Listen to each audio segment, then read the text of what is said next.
Our disability is our greatest strength. It gives us the supervision to see the issues facing humanity from a more inclusive perspective and the grit to fight back against all odds. Welcome to Super Adaptables, the More Than Walking Video podcast discussion.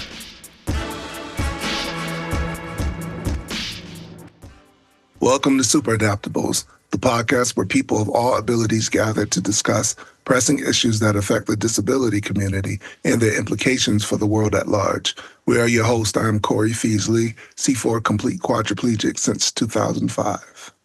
And I'm Jonathan Sigworth, C7 complete quadriplegic since 2006, both of us hailing from the great state of Connecticut. Yes, brisk 24-degree day in the great state of CT. Yeah, exactly. So we're recording this on Tuesday, the 18th of February, 2025. And in a little bit, we'll be discussing opportunities for the disabled found in vocational rehabilitation with special guest Kathy Marcioni, Bureau Chief of Vocational Rehab. And before we do, I just want to let you know, as always, that Super Adaptables this year is made possible in part by a grant from the Christopher and Dana Reeve Foundation's National Paralysis Resource Center. The information provided and opinions expressed in these podcasts do not necessarily reflect the views of the Christopher and Dana Reeve Foundation. For more information about the Foundation's National Paralysis Resource Center, visit www.christopherreeve.org. Also, the views expressed in this podcast do not necessarily reflect those of More Than Walking either, but belong to us as individual speakers. But Kathy, thank you so much for being here. My pleasure. Thanks for inviting me. Yes, we really appreciate you taking time out of your busy day to chat with us on this very important issue. Now, just a brief recap. In our last episode, we continued discussing the many social safety nets available in the U.S., specifically focusing on veterans' benefits, and how some of its integrated systems could serve as a possible model for universal health care. One of the Veterans Administration's key benefits is VRNE, or Veterans Readiness and Employment, which is a form of vocational rehabilitation. This program helps to get veterans back into the job force by providing education and training. And though this service is great, what about those who didn't serve and have a disability? How does Voc Rehab work for them?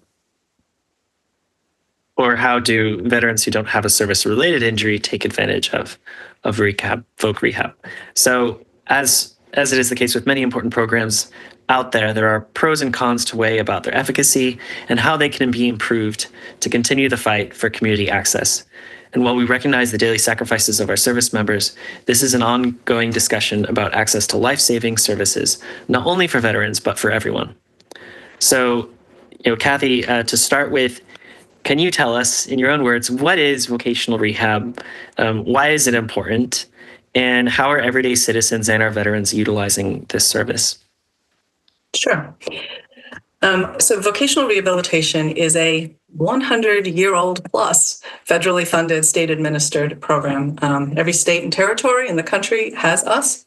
And what we do is help people who have all disabilities to get work or return to work or keep a job or advance in their career. So we do a wide range of things, but the end goal is narrower than some human service programs, right? Ours is all about employment. There's a lot of different things we can do to get there. I work in the Connecticut program, and in Connecticut, we have no financial means test, so we serve people of all financial means. We serve people who have any kind of disability you could possibly think of, with the exception of legal blindness, and that's because we have a sister agency in Connecticut, Bureau of Education and Services for the Blind, that has its own Voc Rehab program specifically for individuals who are blind. That's what we do. People come in, we help them, we see what services they may need to get into the kind of work they want to get into, see if we can provide those services and put it together so that they can be successful. Now, you mentioned that Connecticut doesn't have a means test. That's not the same across the board? Are there variances in that? Yeah, it's something that's federally allowed, and so some states have it and some don't. I'm not knowledgeable how it works in other states because we haven't had it here, but Gotcha. And how do veterans access Voc Rehab general in the same way that other citizens do?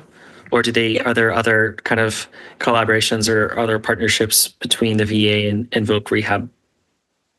Yeah. There aren't formal partnerships in Connecticut with either the state or federal VA programs. A number of years ago, I mean, pre-pandemic, I don't know how many years, but we developed a written agreement with a federal VA program in Connecticut where we had found a spot where we could intersect well.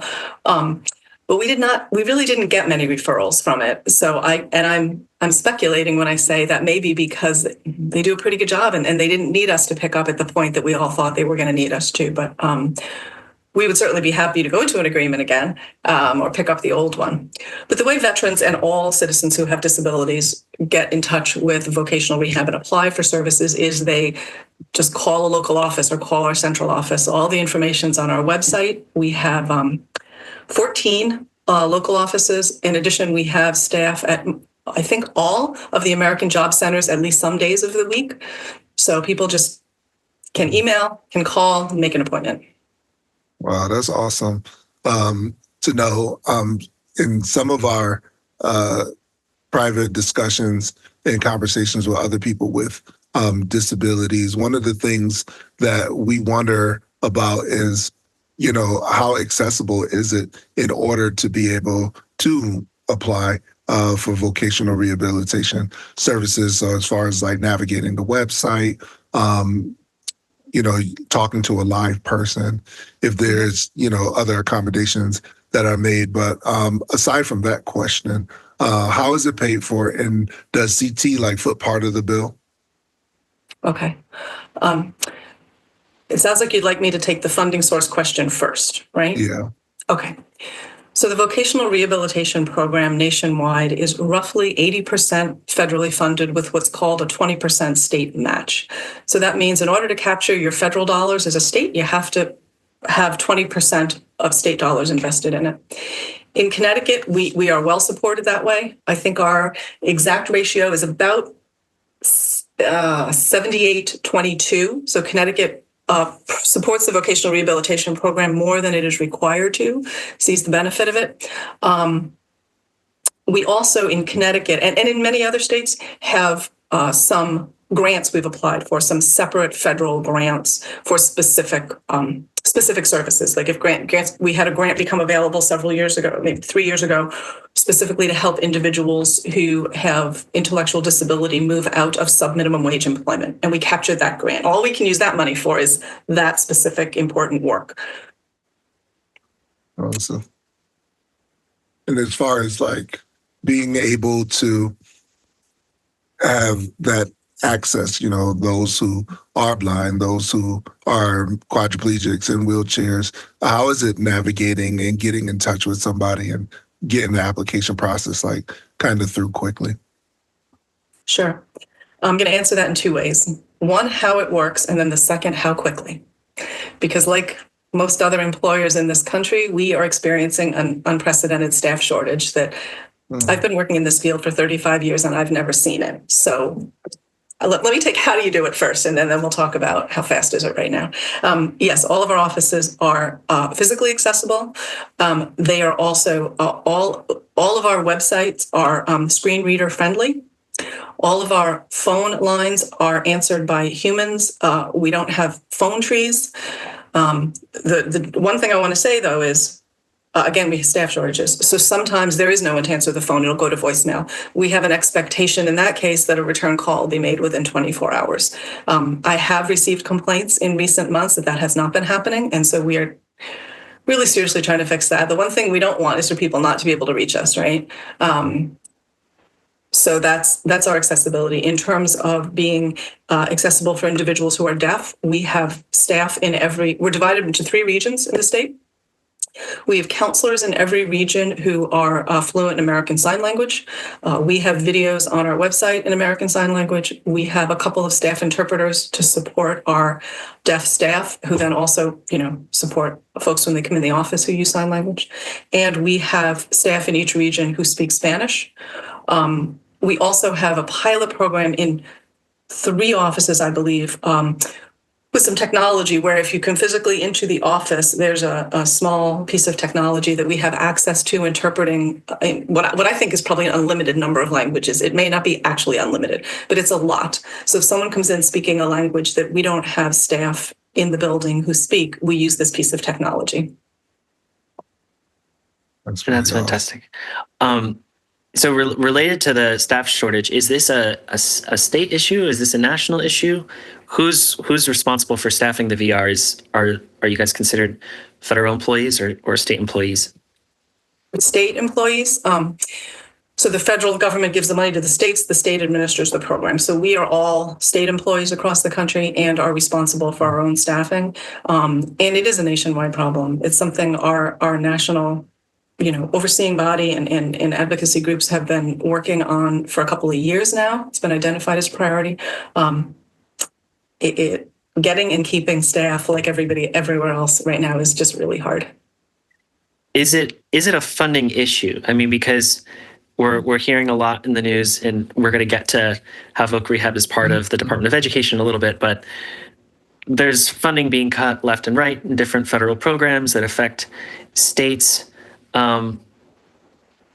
Theoretically, if when states are given like block grants for funding, like for Medicaid and other programs, is Voc Rehab tied up in that same mechanism where if states are reimbursed at a lesser amount or in a block grant amount, that can affect the funding available for staffing in Voc Rehab? We're not in any way connected with Medicaid. That's a whole different federal, as you know, program. So are you saying if federal funding were cut to Voc Rehab, would that affect our staffing? Is that what you're asking? I'm guessing is federal funding for vocational rehab, is that a direct reimbursement, or is it lopped in with other services provided to states, where instead of saying, okay, we're going to reimburse 80% of the cost, now we're going to reimburse this fixed amount this year. We'll follow. That's what I mean by the block grants. Okay, no, it's not considered a block grant. It's considered a formula grant, and it's not reimbursement. We get a set amount each year. That's all we can use. We can't go over it. We're allowed to carry it forward for 1 year if we don't spend it all, but it's not reimbursement. So we are locked into that amount of money to use, unlike Medicaid. Okay. And this is the same for every state. So every state gets a certain amount to use. This is how it's been. And every year you have to divvy up that amount. So I guess if you live in a state with a lot of power wheelchairs, theoretically, who want PhDs, you're competing with each other? No. So there's a formula, and I will not. My boss could describe this in great detail. I can't describe exactly how the formula works, but it is based in part on the state's population and the state's per capita income. So higher per capita income, lower percentage, smaller population, lower percentage. So it's not like all states get the same amount by any stretch. Right. Connecticut is, for our size, somewhat well populated, but obviously our per capita income is a little bit higher than some other states. So our federal award reflects that. And it's not really a competition with other states. What happens is there are a number of states in the country who don't get enough state match. And so at the end of the year, the money they turn back in, states that are overmatched can receive some of those dollars. So sometimes we do get additional funds in the summer in our budget. Gotcha. And what's the reason behind the staff shortage? Is it just that the work is really hard, or is it the training, or? I guess I would say, obviously we've given this a lot of thought.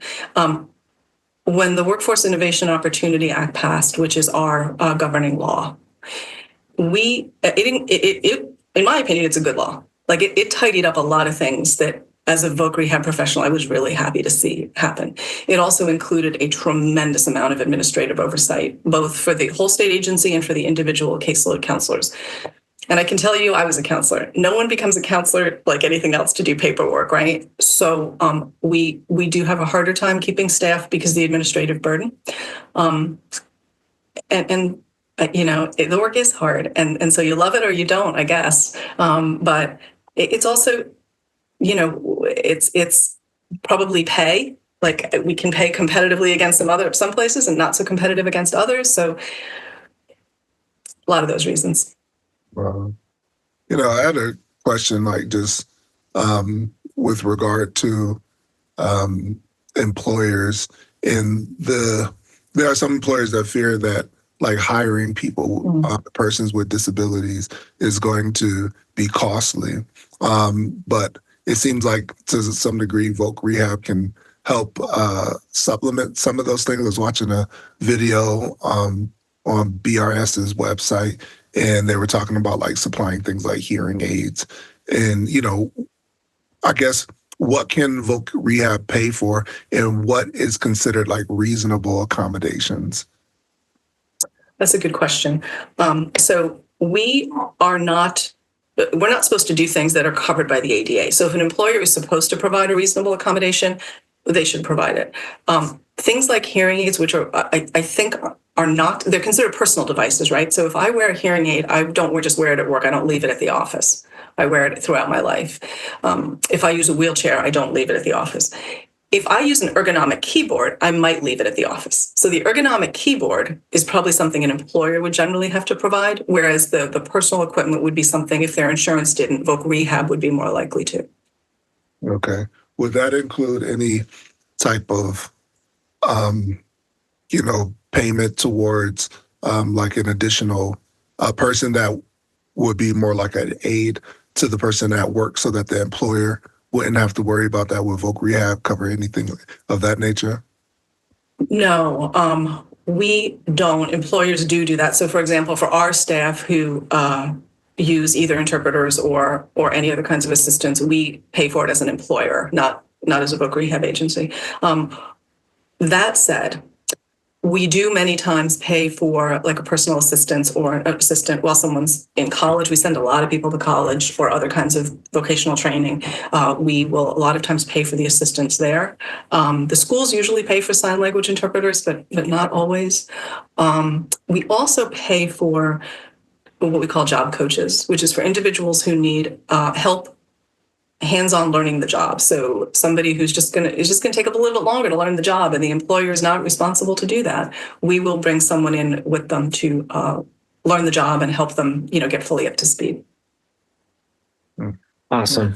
I mean, I remember when I was in college, Voc Rehab helped pay for my care assistance. When I was there, I was able to hire fellow students and other contacts, which was huge help. Talking about the preparation for employment, what are the parameters, I guess, for going to school or even higher education? Can you get a degree and then go back and get Voc Rehab's help to get a higher degree to kind of career development level up? Yep. And that is one of the things that Workforce Innovation Opportunity Act, I think, clarified really well. We have always, well, as long as I've been around, we've had the opportunity to be able to help people advance. It's never been featured. In WIOA, it's featured. And so we do, if somebody's working, because someone has to be eligible for our program. So eligible means you have a disability, it's in some way a barrier to employment, and you need something from VR, right?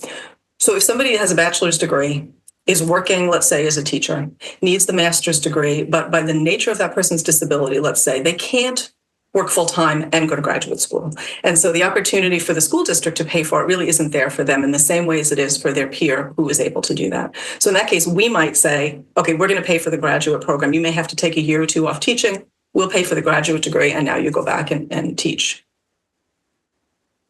Wow, gotcha. So to really help with the time differences, the time availability differences between able-bodied workers and those with disabilities, that's a huge thing.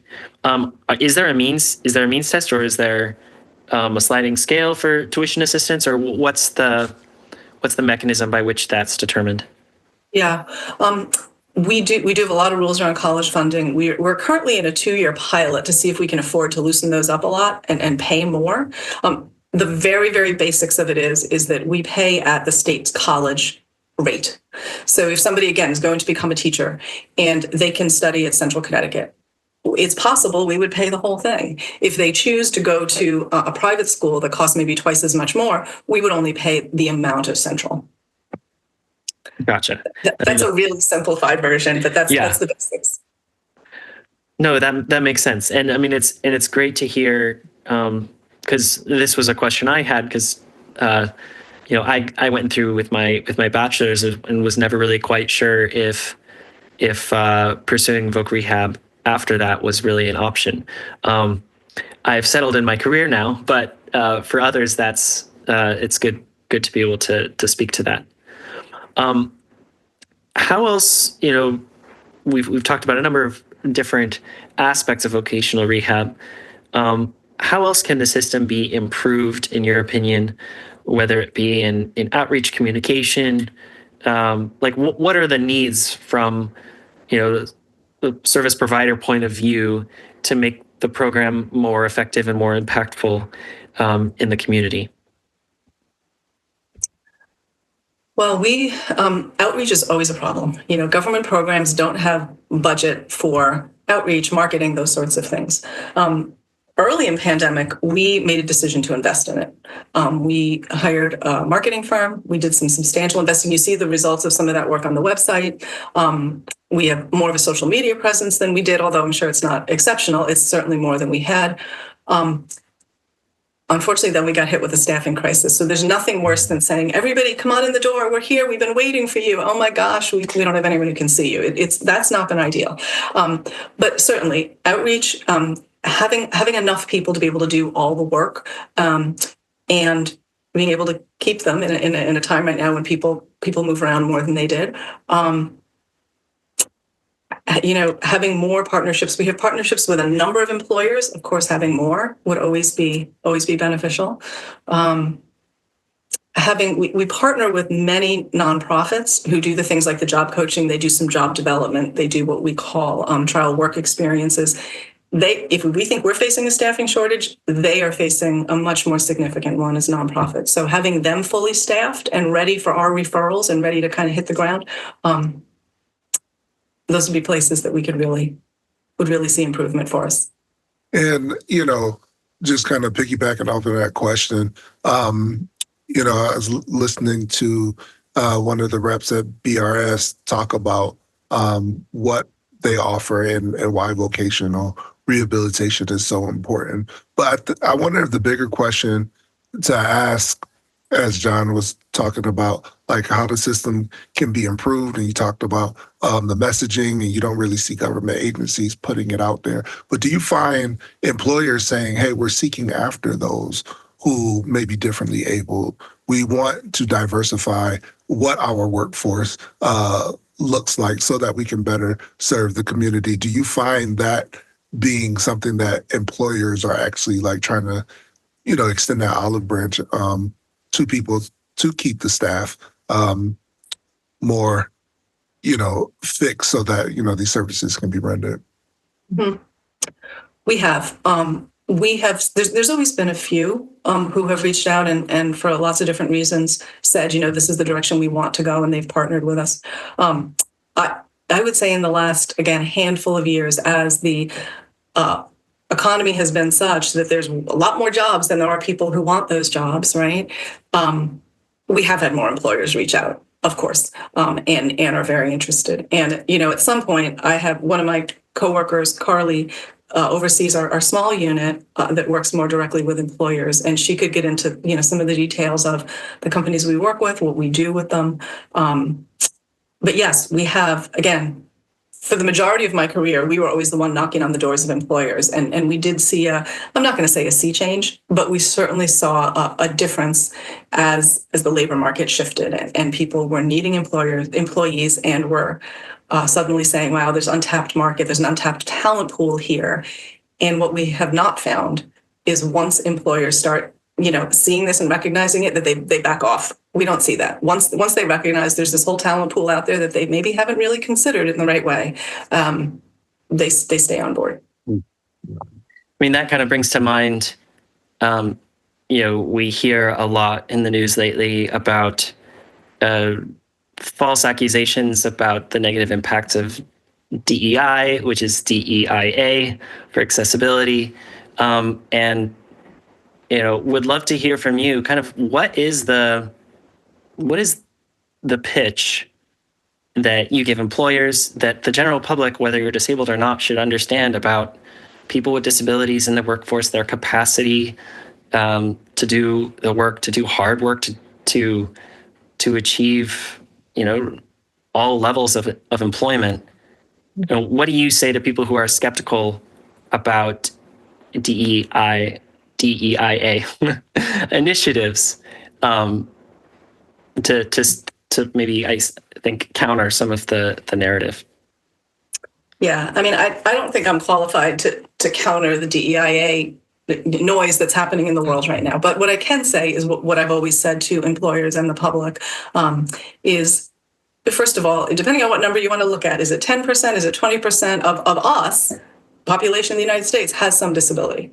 And so if you think you are not already working with people with disabilities, you may be mistaken. They may choose not to share that with you, number one. So I think that's the first thing I kind of need to, because whatever they're picturing, it's probably a very narrow subset of all the people who we're talking about. And second, of course, we get into the whole discussion around accommodations. The vast majority of them cost less than $500 or they're free. And I say it like that talking to you guys because you know this. And I'm guessing most people who are listening to this podcast know it. But many people who don't have knowledge about disability do not know that. And they're picturing expensive, all sorts of things, accommodations, and the vast majority of the time it's not. And so that also is, sometimes useful. No, definitely. I mean, it doesn't take that. I mean, with the introduction of standing desks in lots of offices for power wheelchair users, it's really kind of standard practice now. So, and even with the pandemic, a lot of people going to virtual and realizing how practical it is. And, from the disabled community's point of view, it's like, this is what we've been looking for and asking for accommodations wise for a long time. And it's nice that the mainstream has expressed appreciation for it, but it really is kind of an aspect of universal design. Have you found that in other ways where, accommodations that you're asking are just automatically being implemented by default by employers? Yeah. I mean, this is a perfect example, right? We're on a video call, which at least in my work, we didn't do a lot of this before pandemic. Now we do it 100%. I can't remember the last time I talked on a telephone call for work without looking at the person, right? And so if I use sign language, my interpreter can be popped up in this corner, easy as can be, just another person on the call. So it opened that door really well. That's one example, just one. There's countless, the fact that computers now will read to you. If you have, decent content, screen readers are common. It used to be, when I was a student, I worked for a blind psychologist, and the device that she had back in the 80s to read to her was this, it was twice as big as the setup I'm looking at right now, and I have 3 screens. And it was in her office, this huge clunky thing. And now everybody just about has some sort of technology on the system they use that can read. So if I couldn't read it, it reads it to me. There's a lot of things like that. Yeah, that's true. Again, going back to BRS's website, I watched one video, watched another one, then I clicked on the other one, and I didn't hear anybody talk, and I clicked back. I'm like, maybe there's something wrong with my sound system, but the guy was doing sign language, right? And so, I'm not hearing impaired, but just being able to open up a video and immediately see that somebody can communicate with me directly without the worry or hassle of maybe trying to find like another piece of equipment, it's already being implemented in real time. And the more that's being done, that level of acceptance, I think, will help people with disabilities come out of the woodwork and say, maybe I can get employed. Because the employer is already trying to integrate something that's helpful to me. But could you explain how Rehab is structured within the Department of Education? Sure. So the U.S. Department of Education has multiple offices, and one is the Office of Special Ed and Rehabilitation Services, OSERS.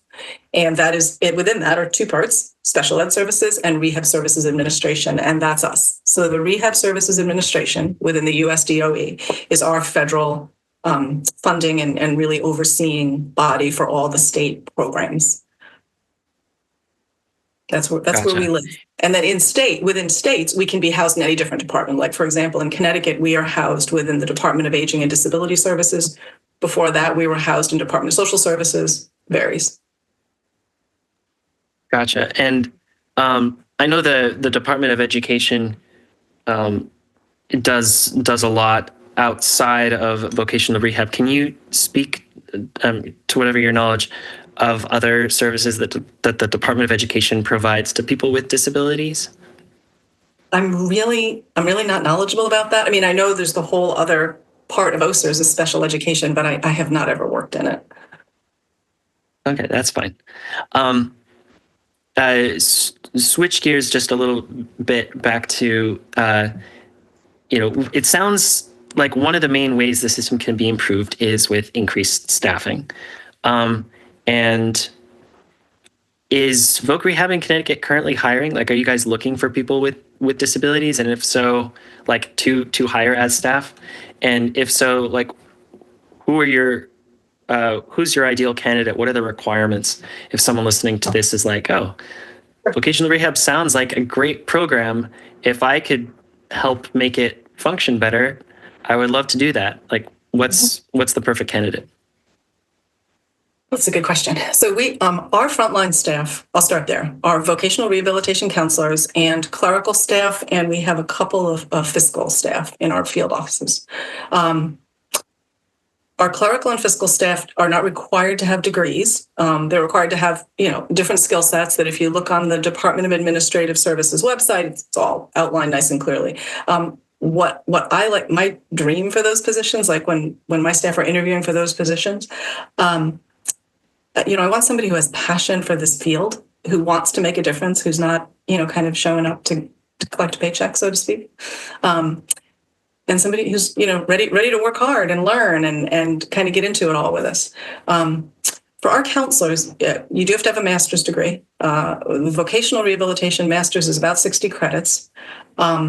We do hire people with other master's degrees, and then they have to, sometimes take some other classes to kind of hone in on that specific profession. But then after the education credential, it really is the same. It's that we want someone who really, public VR is what they want. It's what they believe in, and they're willing to, one of the things I love is with one of my counselors, kind of skips through chain of command and calls me and says, I've got this problem I can't solve with somebody, and I think you can help me solve it. Like, I love that, because sometimes that is the way to get something solved, right? And you asked the question, what about people with disabilities working for us? We do have, many staff who have different kinds of disabilities. And while we have to follow the state hiring procedure, right? So we can't pick any criteria separate from the specific things that are required in the job. But I can tell you that somebody who has a disability working in Voc Rehab can deliver the message differently than someone who doesn't.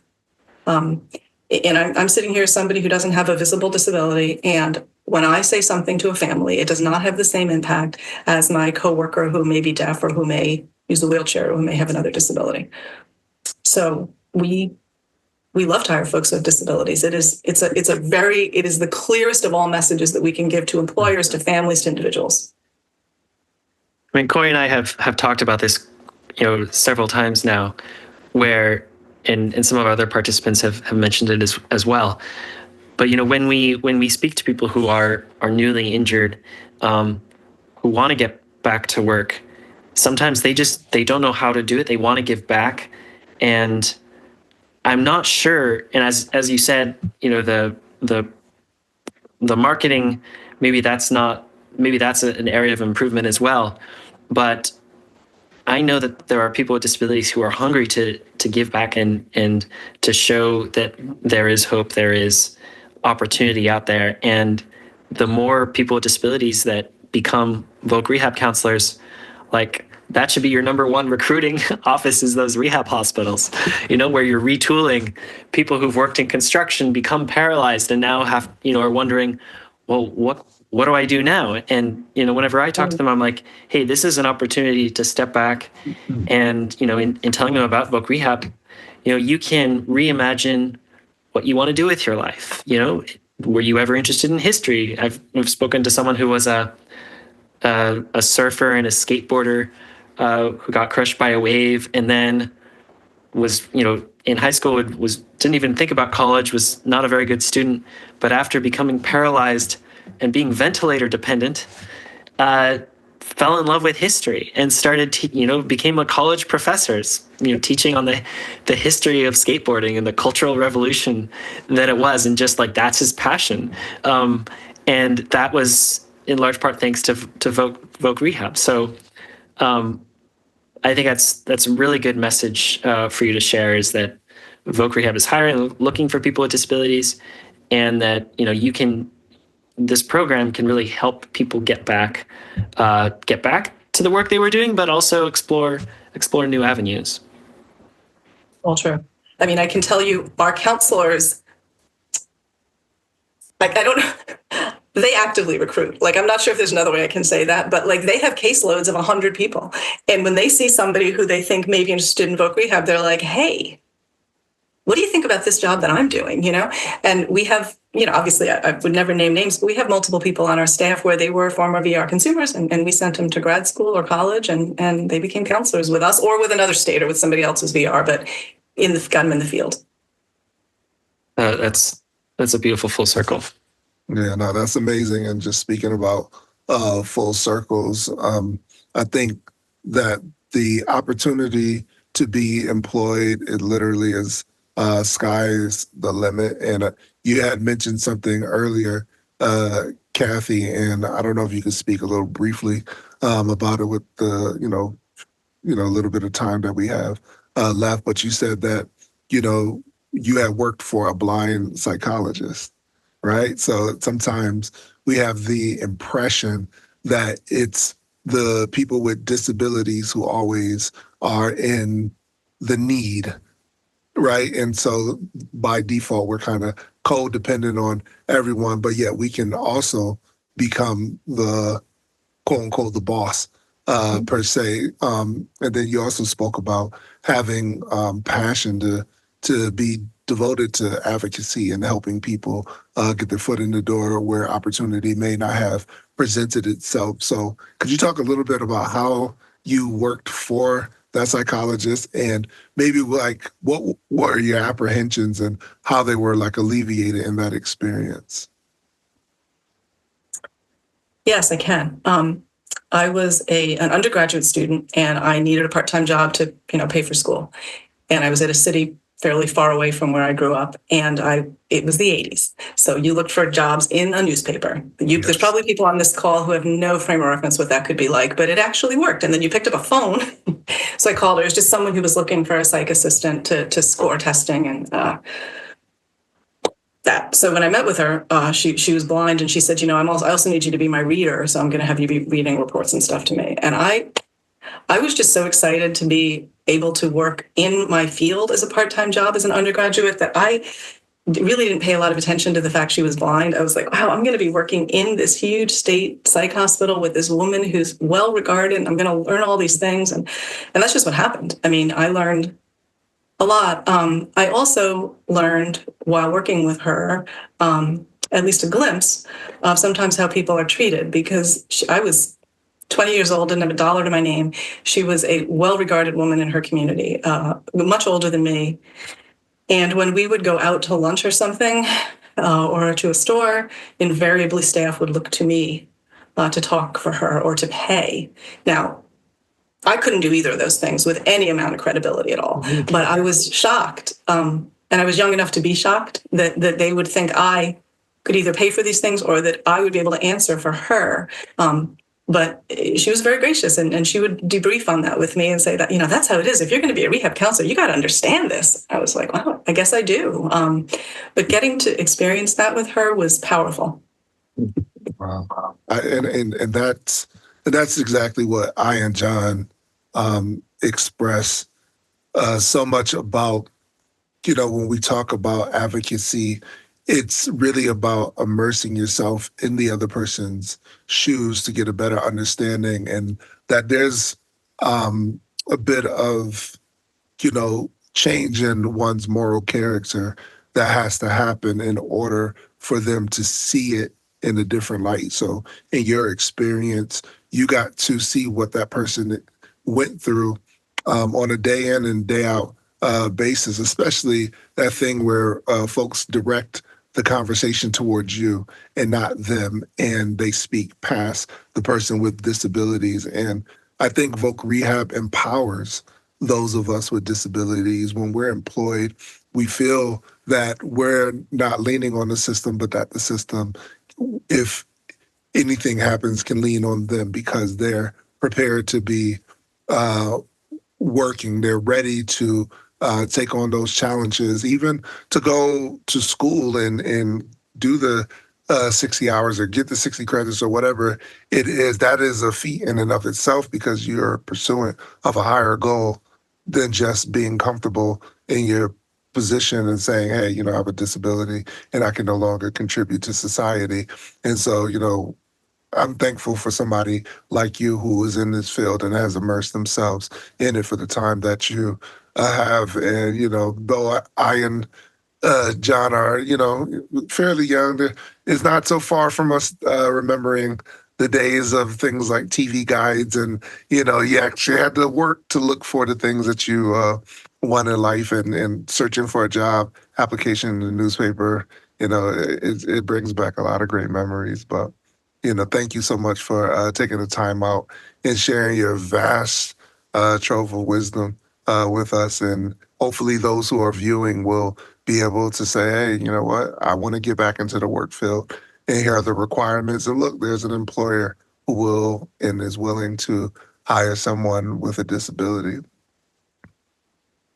Yeah, thank you, Kathy. Is there anything else that we haven't asked about that you want people to know about Voc Rehab, how it works, or the opportunities there for people with disabilities? I guess the only thing I'd say right now is, in Connecticut, when you call an office, there may be a little bit of a wait for you to get in and get that first appointment. Please, wait for us. We'll be there. We will get there, and we are doing our best to eliminate that problem. But in the meantime, just don't give up on us quite yet.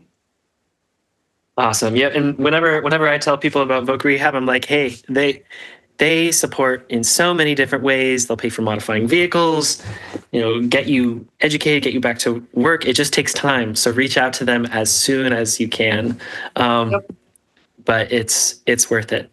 Well, thank you, Kathy. And for everyone listening, stay tuned and join us next month. And sign up for the More Than Walking newsletter at morethanwalking.com to learn about the topic we will cover next.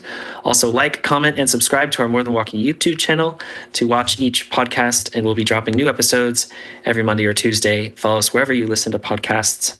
Just search for More Than Walking or Super Adaptables. Yes, and so until then, remain encouraged, stay hopeful, and above all else, Keep adapting.